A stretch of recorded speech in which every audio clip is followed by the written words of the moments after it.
네, 안녕하세요. 저는 하이투자증권에서 ETF를 담당하고 있는 박윤철 연구원입니다. 오늘 제가 준비한 자료는 24년 ETF 연간 전망 자료고요. 국내외 모두 준비했으니 참고해 주시면 되겠습니다. 24년 핵심 키워드는 일단 제목에서 보시다시피 뭔가 엔진이 약해진다. 이게 좀 키워드로 제가 잡았고요. 여기서 엔진은 미국의 좀 재정 정책이 23년과는 다르게 24년에 좀 약해지는 게 그런 게 좀 키워드가 아닐까 해서 준비해 봤습니다. 첫째 그림을 보시면 사실 과거에는 금리 인하 그리고 연준의 자산 매입 그리고 그와 동시에 미국의 재정 적자가 좀 확대되면서 이렇게 경기 부양이 됐다면 이번 23년 같은 경우는 연준의 자산 축소 그리고 금리 인상이 이뤄지는 와중에도 미국 정부의 재정 적자 확대 기조가 이어지면서 어떻게 보면 이런 재정 적자 확대가 경기 부양을 좀 일으켰다 보시면 좋을 것 같고요. 이런 게 23년 상승장의 또 원인 중 하나로 작용했다 말씀드릴 수 있을 것 같습니다. 이제 24년 들어서 생각해 봤을 때 미국이 이런 재정 적자를 좀 확대시키기는 조금 어려운 환경에 직면하지 않았나 이렇게 생각을 하고 있는데요. 지난 8월에 미국 신용평가사인 피치가 미국의 재정 적자가 너무 방만한 게 아니냐 이렇게 이의를 제기한 이후부터 아시다시피 좀 국채 수급에 좀 문제도 생기고 국채 금리가 급등하는 이런 문제들이 좀 야기된 것을 조금 기억하실 수 있을 텐데요. 결국 23년에는 어떻게 보면 이런 재정 적자 확대가 경기를 부양시키는 효과가 강했다면 이제는 이런 재정 적자 자체가 어떻게 보면 고금리 현상을 계속 유지시켜서 오히려 경기 하강 요인으로도 좀 작용할 수 있는 상황에 직면했다 말씀드릴 수 있겠습니다. 이런 재정을 많이 쓰지 못하는 환경 자체도 어떻게 보면 경기 부양 효과가 좀 줄어드는 현상이다 라고 또 말씀드릴 수 있겠고요. 결국 속도의 차이는 있지만 24년 같은 경우는 좀 경기 하강이 예상되는 해다 이렇게 말씀드릴 수 있겠습니다. 그리고 이렇게 재정 적자 즉 이제 재정 모멘텀이 좀 감소한다 했을 때 어떤 문제가 있을까 생각해 보면요. 사실 미국의 경기가 아시다시피 미국 고용이 생각보다 계속 강했었죠. 좀 그 이유 중 하나가 미국 정부에서 보조금을 계속 지급을 하니까 그런 보조금을 바탕으로 이런 기업들의 구인 이런 활동도 계속되고 결국 이런 고용시장도 계속 화랑이 이루어졌다 말씀드릴 수 있겠는데요. 이런 그래프에서도 보시다시피 리쇼어링이나 FDI 모두 보조금을 통해서 이런 투자들이 이루어졌는데 이를 통해서 증가한 일자리들이 계속 많아지고 있던 상황이었고 특히 하이테크 같은 이런 고숙련 업종에서 이런 효과들이 좀 더 강했다라고 말씀드릴 수 있겠는데 이게 어떻게 보면 이번 연도 미국의 AI나 빅테크의 좀 강세의 원인 중 또 하나가 아니었을까 생각을 하고 있고요. 이게 아래 표를 보시면은 리쇼어링을 한 CEO들을 대상으로 한 설문에서 왜 리쇼어링을 하세요? 이렇게 물어봤을 때 정부 보조금이 주된 원인이다 라고 말한 비율이 상당히 좀 높은 것을 이게 두 번째로 랭크가 돼 있는데 이렇게 확인하실 수 있는데요. 결국 재정 모멘텀이 감소한다면 이런 고용 촉진의 효과도 좀 줄어들 것으로 예상이 돼서 결국 글로벌 경기 중에서 특히 미국 경기가 생각보다 강한 흐름이 23년간 이어졌다면 이제는 미국조차도 24년에는 조금 하강하는 그림이 확인될 것이다. 이렇게 말씀드릴 수 있겠습니다. 경기가 계속 이렇게 부진하다면 결국 이제 정부에서 글로벌 중앙은행에서 생각할 수 있는 방법이 역시 금리 인하가 있겠는데요. 사실 금리 인하와 경기 반등은 여기 제목에서 보시다시피 사실 일반적으로는 시차를 두고 나타나는 편입니다. 그 그래프를 보시면은 이게 금리 인하가 단행된 이후에 바로 경기가 반등하기보단 약간 시차를 두고 이렇게 반등하는 게 일반적이었다 이렇게 확인하실 수 있고요. 일단 내년에 CME 패드와치에서 살펴보는 경우로는 일단 2, 3분기 내에 금리 인하가 될 것으로 좀 예상을 하고 있는데 경기 반등은 사실 금리 인하 조금 시차를 지나고 일어날 수 있다라는 점을 좀 염두에 두시면 좋을 것 같고요.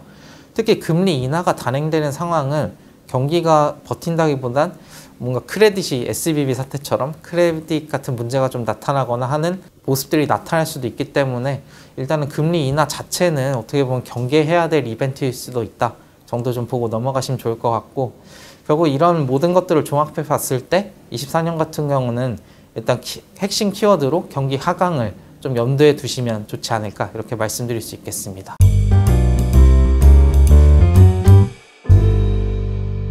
사실 경기가 좋지 않으면 주식시장도 사실 그렇게 좋을 수는 없겠죠.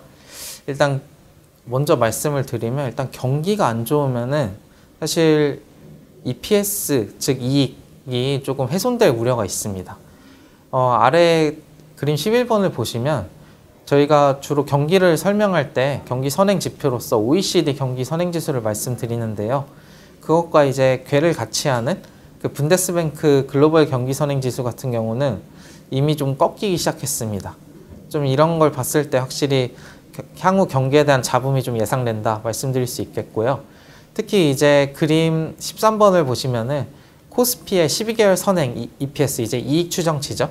이익 추정치 같은 경우 현재 좀 상승을 하고 있는 상황인데 코스피 같은 경우는 글로벌 수출 이제 비중이 높기 때문에 글로벌 경기와 상당히 밀접하게 움직입니다.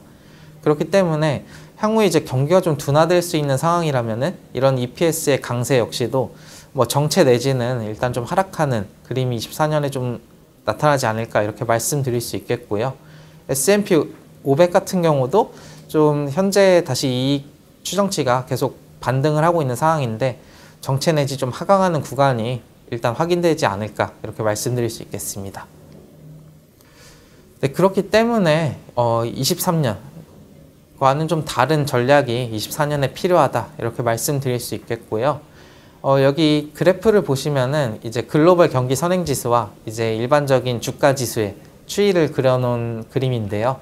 일단 MSCI EM 이제 신흥국 주가 지수인데 아까 이제 코스피 말씀드린 것처럼 글로벌 경기 선행 지수와 상당히 밀접하게 움직이는 걸 확인하실 수 있는데 결국 이런 관점에서 봤을 때 이런 신흥국 주가들도 23년과 같은 강세를 계속 보이기는 약간 좀 어려운 환경일 수도 있겠다 말씀드릴 수 있겠고 그 외에도 이제 대표적인 위험 자산인 원자재나 그리고 또 다른 뭐 MSCI DM인 선진국 같은 지수들도 일단은 좀 보수적으로 접근하는 게 내년에는 좀 필요하지 않겠나 이렇게 말씀드릴 수 있겠습니다.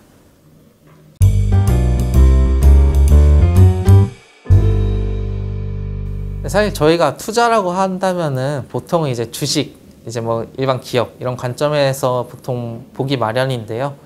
사실 ETF의 묘미가 여기서 좀 드러난다고 저는 말씀드릴 수 있겠습니다. 저희가 알고 있는 유명한 기업들 말고도 뭔가 채권형 ETF, 금리형 혹은 뭐 여러 스타일 이런 관련 ETF들이 상장이 되어 있기 때문에 그 국면에 맞는 좀 대응을 할 수 있는 게 ETF의 확실한 장점이다 말씀드릴 수 있겠고요.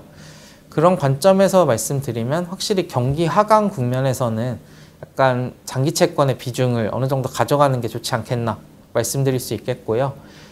경기가 하강하고 그리고 경기 하강과 함께 사실 경기가 하강한다면 이제 물가가 상승하기는 좀 어렵지 않나 이렇게 보고 있어서 경기 하강, 그리고 물가 하강 이 모든 키워드가 가리키는 게 결국 미국 장기 금리의 좀 하락이지 않나 이렇게 말씀드릴 수 있겠고 실제로 경기 선행지수와 이제 미국 금리 추이를 보시면 어느 정도 궤를 같이 하고 이제 아셔야 되는 게 금리 인상 중단 이전에 먼저 금리가 하락을 하고 금리 인하, 단행 이전에 먼저 보통 금리가 하락을 합니다.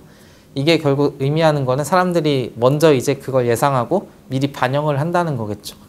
그렇기 때문에 내년에 금리 인하의 기대가 높아지는 것 자체가 결국 금리가 좀 추가 안정화될 여지를 좀 제공하는 게 아닌가 이렇게 말씀드릴 수 있겠고요.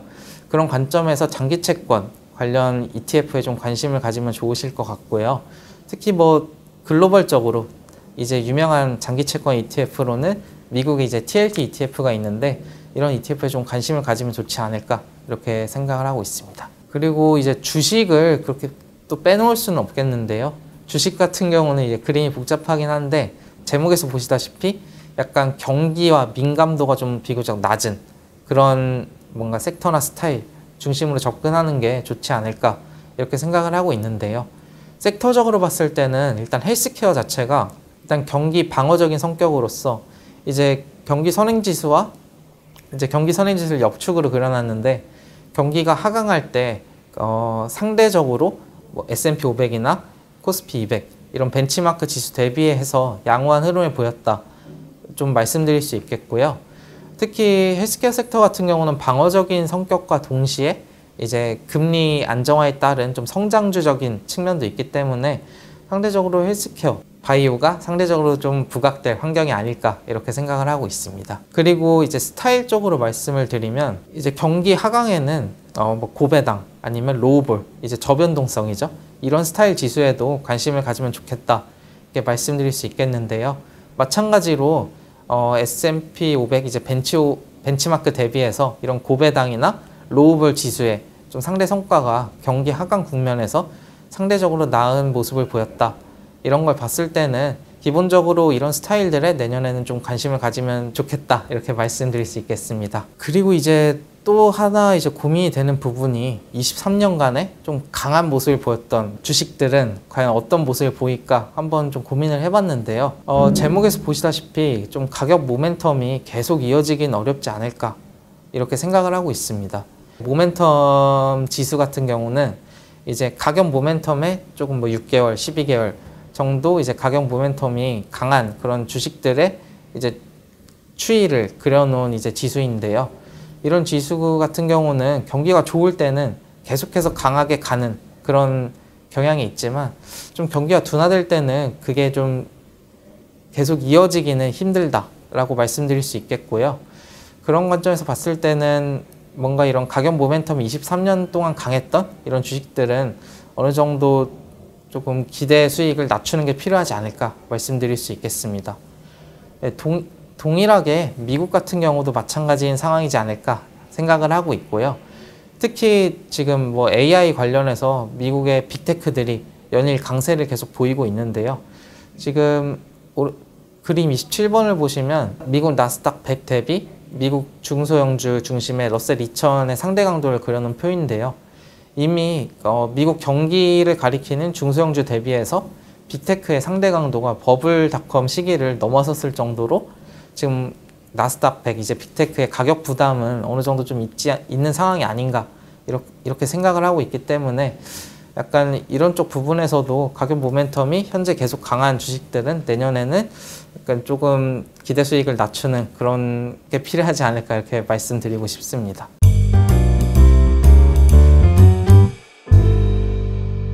일단은 가격 모멘텀이 강했던 주식들이 24년에 계속 강하긴 힘든 상황이라면 오히려 반대로 약간 가격이 좋지 못했던 그런 테마나 뭐 주식들에 좀 관심을 가져보면 어떨까 이렇게 생각을 해봤고요. 그래서 연간 하락 테마가 무엇이 있을까 한번 확인을 해봤습니다.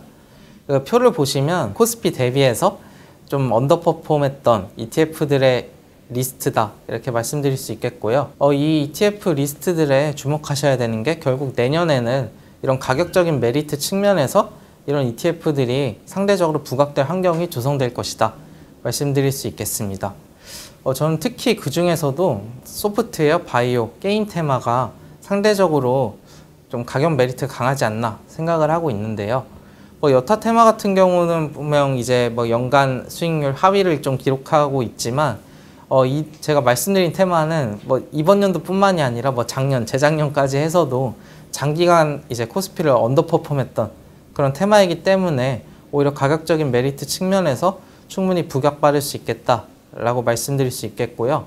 특히 바이오 같은 경우는 내년에 이제 앞서서 헬스케어 섹터가 좀 유망하다 말씀을 드렸었는데 내년에 이제 경기도 부진하고 그에 반면에 이제 금리가 안정화되는 과정에서 좀 방어적이고 동시에 이제 성장주적인 측면을 가지고 있는 이런 바이오 섹터가 생각보다 아웃퍼폼하는 그런 환경이 나올 수 있겠다 이렇게 말씀드릴 수 있겠습니다. 방금은 이제 한국 중심으로 말씀을 드렸는데요. 미국 같은 경우는 이런 고금리, 23년 고금리 환경에서 좀 피해를 봤던 테마에 오히려 주목해야 되지 않나 이렇게 생각을 하고 있는데요. 이제 내년에 경기가 하강이 좀 나타나면서 오히려 금리가 안정화된다면 이런 고금리 피해 테마 같은 경우는 충분히 알파를 좀 기대할 수 있는 테마일 거라 말씀드릴 수 있겠고요.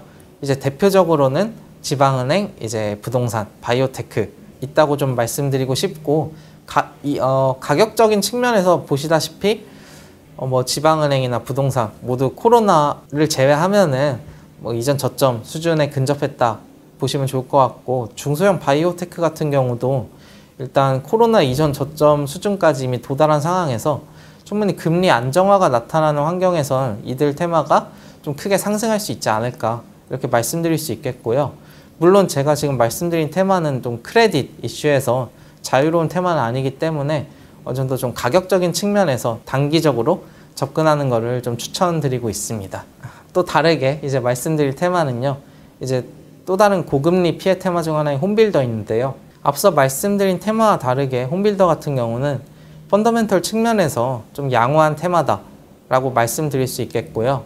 그 이유 중 하나가 미국 같은 경우는 이제 한국과 다르게 변동금리가 아니라 고정금리로 그 모기지 대출을 받아서 집을 구매하는 그런 시장이다 이렇게 보시면 좋을 것 같은데요. 이런 구조적 차이 때문에 현재 기존에 이제 어떻게 보면 3% 아니면 4%대 이제 낮은 모기지로 집을 이제 구매했던 사람들이 이 집을 매도하고 신규 모기지, 현재는 이제 7, 8%의 모기지인데 이런 모기지를 새로 부담하면서까지 집을 살 그런 환경이 아니기 때문에 기존 매물을 내놓고 있지가 않습니다.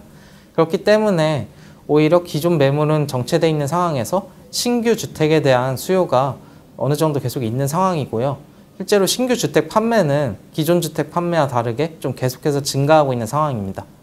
물론 현재는 이런 고금리 환경이 신규 주택 판매에도 결국 영향을 미칠 거라 봐서 당장 이제 매수하는 건 좀 부담스럽긴 하지만 향후 좀 중장기적으로 봤을 때도 금리가 안정화된다면 결국에는 이런 신규 주택 판매 우위 시장이 이어질 수밖에 없기 때문에 홈빌더 같은 경우도 약간 계속해서 금리 안정화 중심으로 좀 주목해 봐야 될 테마다 이렇게 말씀드릴 수 있겠습니다. 마지막으로 이제 보시면 앞서 제가 말씀드렸던 내용에 대해서 좀 주목할 만한 ETF를 국내외 ETF를 좀 리스트업 해봤고요. 추가적으로 말씀드리면 내년에 이제 경기가 하강한다고 하지만 그게 뭔가 진짜 크게 박살이 나고 망할 정도의 그런 큰 임팩트는 아닐 거라 이렇게 좀 생각을 하고 있고요. 미국 정부나 연준이나 그 어느 때보다도 이런 크레딧 확산 리스크를 방지하려고 좀 경계를 하고 있는 상황이기 때문에 뭔가 그런 조짐이 보일 시에는 이번에 SVB 사태에서 그 엄청난 빠른 대책들이 나왔던 것처럼 그렇게 신속한 해결이 있지 않을까 생각을 하고 있고, 그런 관점에서 뭔가 한번 추세적으로 크게 하락하고 다시 추세적으로 반등하는 이런 그림보다는 어떻게 보면 큰 박스권에서 크게 상승했다 하락했다가 상승했다 하락했다 하는 좀 그런 짧게 대응하는 장이 좀 더 나타나지 않을까 생각을 하고 있습니다. 좀 그렇기 때문에 뭔가 기본적으로 유동성, 어떻게 보면 여기서 ETF 리스트업 했던 타이거 CD 금리 투자 같은 이런 유동성 관련한 ETF에 돈을 잠시 좀 넣어놨다가 금리가 안정화되는 시점에서 크게 좀 투자의 기회로 삼는 이런 전략들도 생각보다 괜찮지 않을까 이렇게 생각을 하고 있고요. 그런 관점에서 그 앞서 말씀드린 ETF들에 좀 지속해서 주목하고 계시다가 좀 가격적으로 괜찮은 상황이 나타난다거나 아니면 이제 진짜 금리 유동성 완화, 기대감이 확산된다거나 이런 상황을 조금 오히려 매수 기회로 삼으면서 투자한다면 24년 역시도 전반적으로 장이 그렇게 23년만큼 좋지는 않겠지만 충분히 좀 기대 수익을 높이는 투자가 되지 않을까 이렇게 말씀드릴 수 있겠습니다. 이상으로 ETF 24년 연간 전망 설명을 마치도록 하겠습니다. 감사합니다.